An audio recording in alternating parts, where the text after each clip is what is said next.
Well, good morning. Thank you for coming out here this morning to the Denny Sanford PREMIER Center for this morning's press conference.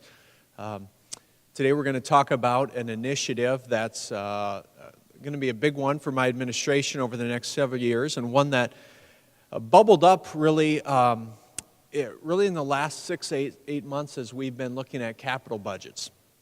And that's related to the campus that we're on today. So while our press conference today is in the PREMIER Center, this campus, as you'll see in the aerial shot next to me, is a vast campus. And we feel that it's time for the city to develop a long-term master plan for what the future of the entirety of this campus needs to encompass.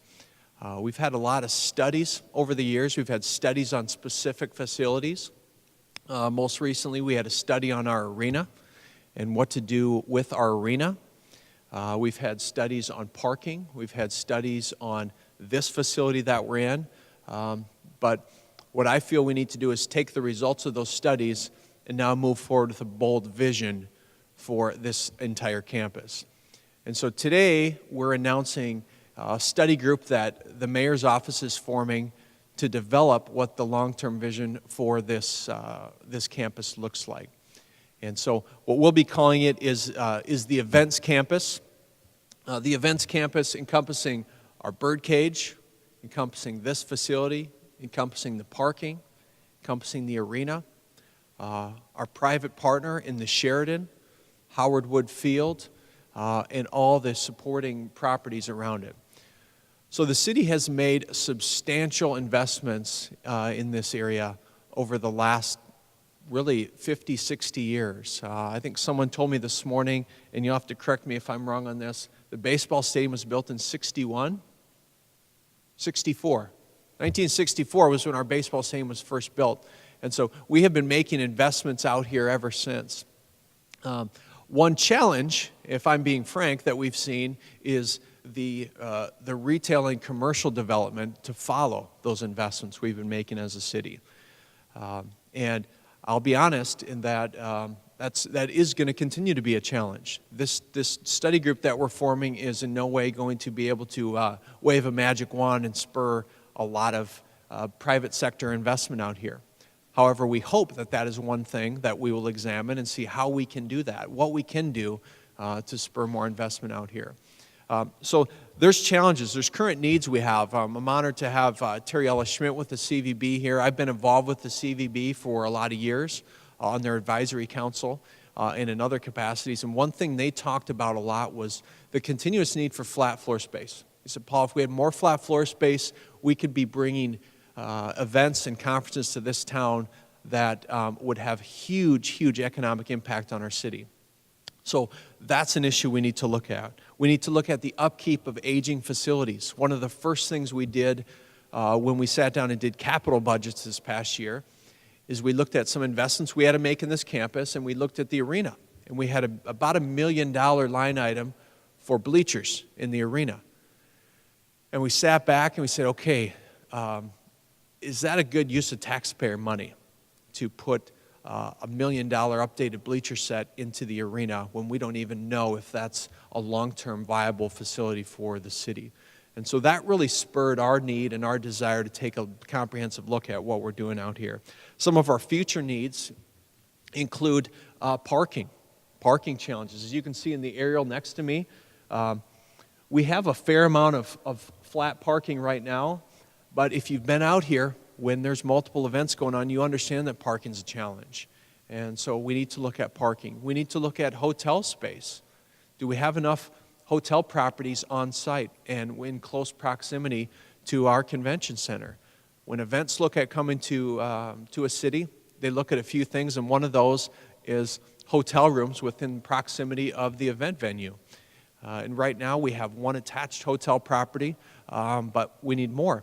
And that's something that the study group is also going to examine. And so I have asked Dan Stadema to co-chair this task force. Dan is here today. For those of you who know Dan, Dan was previously the before he came to Sioux Falls even, the City Economic Development Director in Laverne, Minnesota, and then he was our Downtown Sioux Falls Executive Director.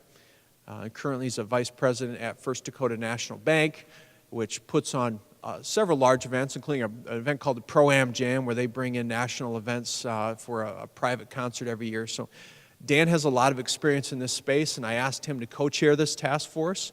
The other co-chair is still to be determined. I have a couple asks out in trying to find the right partner for Dan to work with on that. But we're doing something unique with this task force where we're going to also ask for citizen nominations. And so at siouxfalls.org/mayor, there's a form where people can apply to be part of this task force. People can be nominated to be part of this task force because this is a public facility. This is public taxpayer dollars that fund this. We want the public to have a say in who's a part of this, rather than just saying, here's the dozen people that the mayor has selected. I'd like to hear from the public on who they think would be a good partner for this. So what's the long-term outcome of this? What do we want to do with this? Well, the hope is by the end of this summer that this task force brings to us a study and says, Mayor, here's what we need to do. Here's what needs to happen out here. And this doesn't become a binder on a shelf.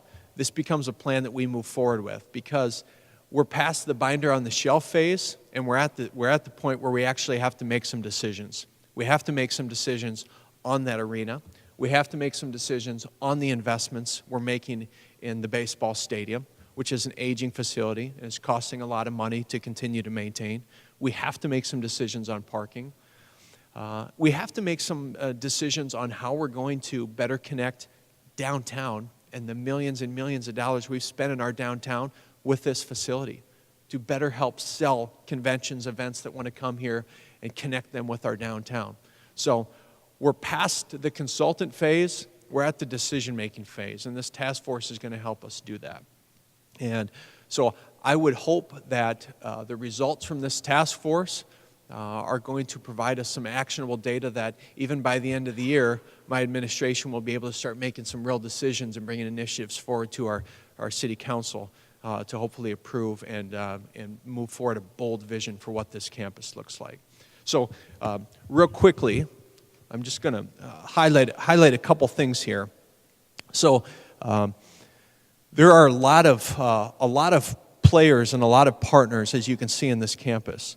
A lot of times when we talk about this campus, we focus on some of our newer assets, if you will, our convention center, the Denny Sanford Premier Center. But when you look at the entirety of this campus, this is a huge, huge parcel of land. And that doesn't even include some opportunities we have here, opportunities we potentially have with the school district here, opportunities for other private sector retail development here. And so that's what I'm really tasking this task force with, is to think boldly about what the entirety of this campus needs to look like, and not just pocketed pieces of development. Well, thanks for coming. As I mentioned, the siouxfalls.org/mayor is where people can go and learn a little bit more about this. We'll be hoping to convene this task force in early February with the goal of end of the summer providing their report to our office. And then the ball's in our court to take that bold vision and start moving it forward for the city. So thank you for being here today. I really appreciate it.